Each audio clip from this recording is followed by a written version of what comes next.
Jack London, The Sun-Dog Trail. Sitka Charlie smoked his pipe and gazed thoughtfully at the Police Gazette illustration on the wall.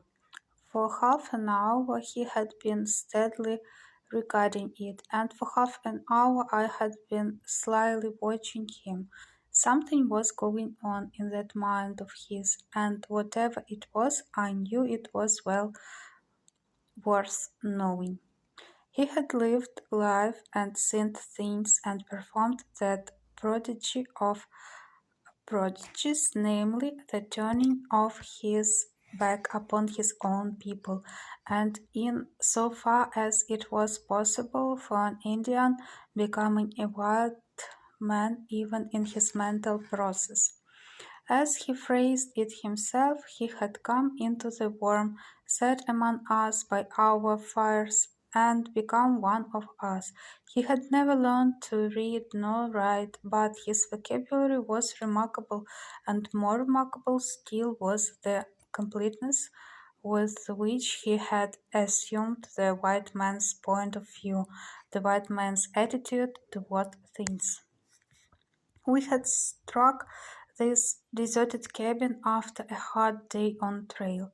The dogs had been fed, the supper dishes washed, the beds made, and we were now enjoying that most delicious hour that comes each day, and but once each day on the Alaskan Trail, the hour when nothing in intervenes between the tired body and bed save the smoking of the evening pipe. Some former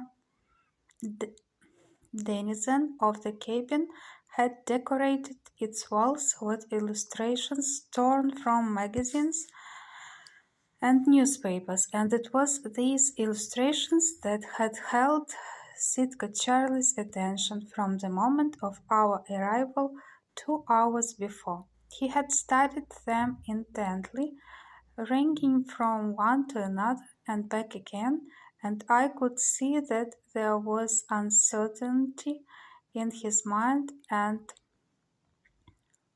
bepuzzlement. Well, I finally broke the silence. He took the pipe from his mouth and said simply, "I do not understand."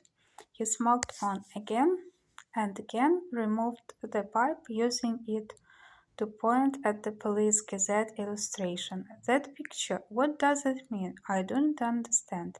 I looked at the picture. A man with a preposterously wicked face, his right hand pressed dramatically to his heart, was falling backward to the floor.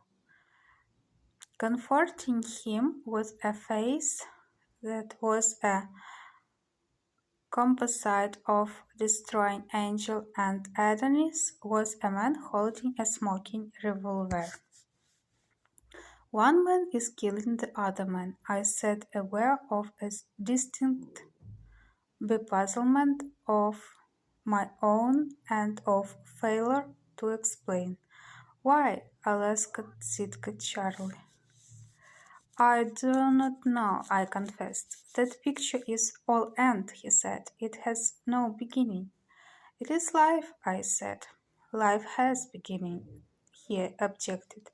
I was silent for the moment while his eyes wandered on to an adjoining decoration, a photographic reproduction of somebody's ladder and the swan. "That picture," he said, "has no beginning. It was no end. I don't understand pictures." "Look at that picture," I commanded, pointing to a third decoration. "It means something. Tell me what it means to you." He studied it for several minutes. "The little girl is sick," he said finally. "That is the doctor looking at her. They have been up all night. See, the oil is low in the lamp. The first morning light is coming in at the window. It is a great sickness. Maybe she will die. That is why the doctor looks so hard. That is the mother. It is a great sickness because the mother's head is on the table and she is crying. How do you know she is crying? I interrupted. You cannot see her face. Perhaps she is asleep. Sitka Charlie looked at me in swift surprise, then back at the picture. It was evident that he had not reasoned the impression.